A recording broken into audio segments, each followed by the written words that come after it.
Saudara, komunitas Earth Hour Banda Aceh melakukan pelepasan bayi penyu atau tukik di Laut Longa Aceh Besar.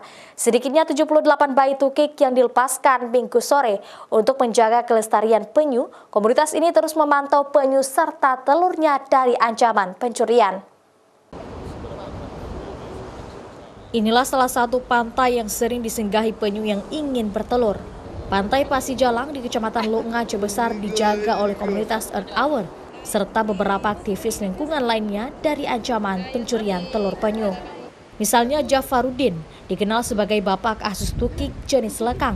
Dia selama ini merawat telur penyu yang setiap malam dia kumpulkan bersama temannya.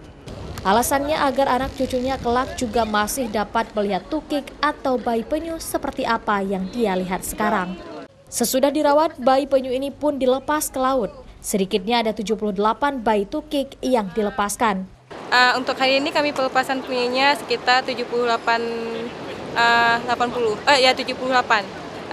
penyu yang salah satu habitat yang akan punah. Keberadaan bayi penyu atau tukik di Aceh saat ini populasinya tiap tahun semakin berkurang.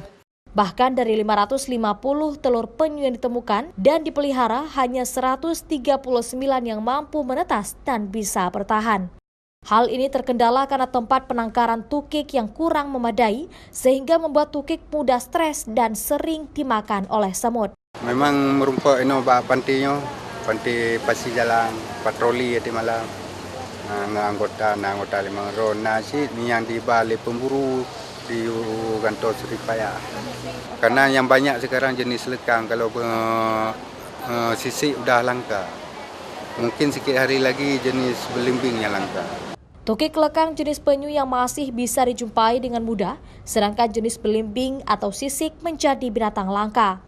Hal ini disebabkan oleh pemburuan serta ancaman dari binatang yang mengancam kehidupan penyu. Nova Misdayanti, Kompas TV, Aceh Besar.